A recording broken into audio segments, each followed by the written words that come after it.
আসসালামু আলাইকুম। আজকে যেটা আপনাদের সম্মুখে আলোচনা করব সেটা হবে আমানত। এই আমানত কি সেটা বিস্তারিত হবে একটু আলোচনা করব। আর যদি কারো মনোনীত না হয়ে থাকে তাই নিশ্চয়ই আপনারা কমেন্টে জানাবেন। হয়তো মানুষ সব কিছু নাও জানতে পারে, আমার জানা থাকবে। সূরা আহজাব আয়াত নম্বর 72। এই আয়াতে মহান আল্লাহ পাক রব্বুল আলামিন বলেন, নিশ্চয় আমি আসমান জমিন পৃথিবী পর্বতমালা সমূহকে আমানতের দায়িত্বভার দিতে চেয়েছিলাম, কিন্তু তারা কেহ গ্রহণ করল না। অবশেষে অজ্ঞ বোকা ইনসান জালেম সে আমানতের দায়িত্বভার গ্রহণ করেছে। এই আমানতটা কি? এখানে আমানত সম্বন্ধে মহান আল্লাহ পাক রব্বুল আলামিন ক্লিয়ার করে কিছু বলেন নাই, শুধু আমানত বলেই ছেড়ে দিয়েছেন। কে বলেছে আল কুরআনই হলো আমানত, কে বলেছে কলমা তৈবা লা ইলাহা ইল্লাল্লাহ মুহাম্মদ রাসূলুল্লাহ হলো আমানত, কে বলছে নামাজ হলো আমানত, কে বলছে শরীয়তের বিধিবিধানে সে হচ্ছে আমানত, কে বলছে ইত্যাদ করা আমানত, কে বলছে আধ্যাত্মিক তত্ত্ব জ্ঞান অর্জন করাই হচ্ছে আমানত। বিভিন্ন লোকে বিভিন্ন রকমের আলোচনা। কিছু বাউল ফকিরা কি বলেছেন জানেন? কিছু বাউল ফকিরা বলছেন যে আমানত শরীরে মনি রক্ষা করাটাই হচ্ছে আমানত।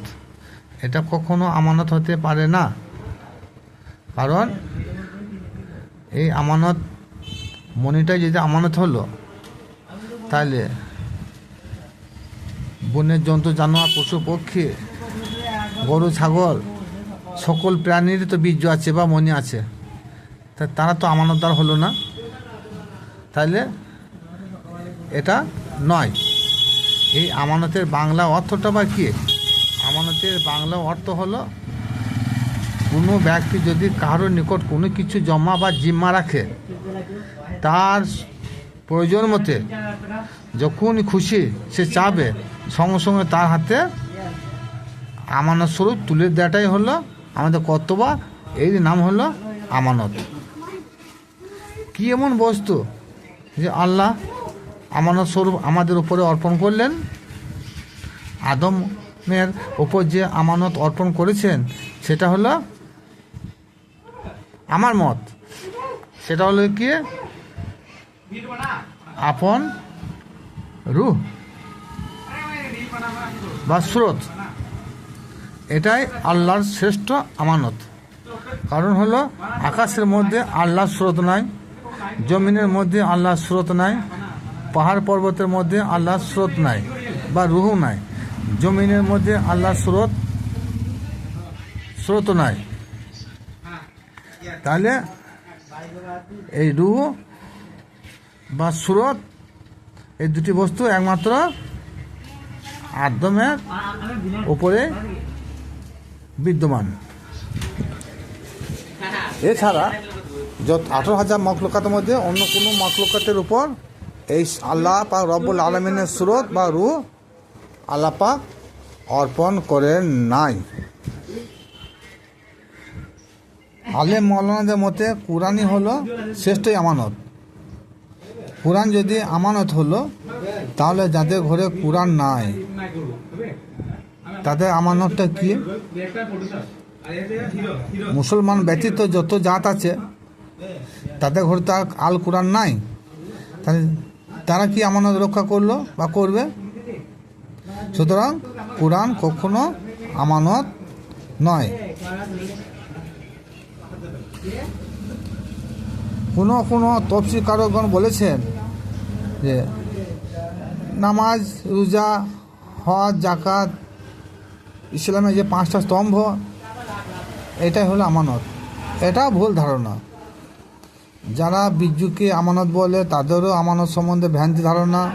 কারণ বীর্য যদি আমানত হলো, তাহলে মানুষ ব্যতীত যত জীবজন্তু আছে তারা কি আমানতদার হলো না? কখনো না।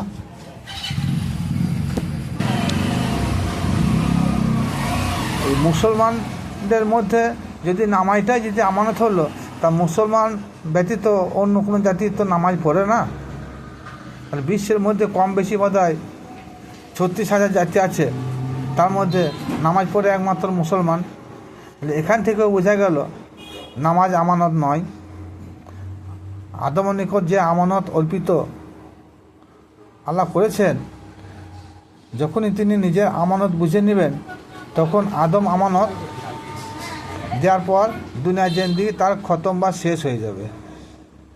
তার জন্য যারা আমানতের দায়িত্ব গ্রহণের ভার নিয়েছেন, তাদের কাছে আল্লাহর স্রোত ও রূহটাই হচ্ছে আসল আমানত। আর যাদের কাছে আল্লাহর স্রোত বা রূহ কিছুই নাই, তারা আমানতদার নয়। এটাই হলো হাকিকি আমানত। কেউ বলে জান মান, এটা হলো আমানত। কেউ বলছে বিবেক জ্ঞান আমানত। একজন পাগলেরও জ্ঞান বিবেক আছে, তাহলে সে কি আমানতদার? কখনো না। নিশ্চয়ই একজন পাগল, সেও কিন্তু আমানতদার, কিন্তু তার জ্ঞান বিবেক কিছুই নাই। সুতরাং জ্ঞান বিবেক, জানমাল, বিবেক এরা আমানত নয়। তার মধ্যে যে রূহ বা শিরত যার মধ্যে বিদ্যমান, তাই হলো আমানত। বাল ফকিরদের মতামত আদৌ ঠিক নয়। যেনারা যা বলেছেন যে বীর্য বা মণি হলো আমাদের আমানত, এটা সম্পূর্ণ ভ্রান্ত মত। দেশের বিভিন্ন প্রান্তে বিভিন্ন পীর ফকিরদের তার ভক্তদেরকে বিভিন্ন কৌশলে আমানতকে জিনিস শেখানো হয়, কিন্তু আল্লাহ পাক রব্বুল আলামিন যেটা বলেছেন, তিনি তো একটা বিষয়কে কেন্দ্র করে বলেছেন। তাহলে আজ আমাদের মধ্যে এত মতামত কেন? কারণ এটা একটা বিশাল নিগূঢ় রহস্য। এই নিগূঢ় রহস্যটা জানার জন্যে আপন আপন পীর মুর্শিদের কাছে জানার চেষ্টা করবেন। আর আমি আমার সামান্য ক্ষুদ্র জ্ঞানে যেটা বলেছি, যে সুরত ও রূহ হলো আল্লাহর পক্ষ থেকে, এটাই আমাদের আমানত।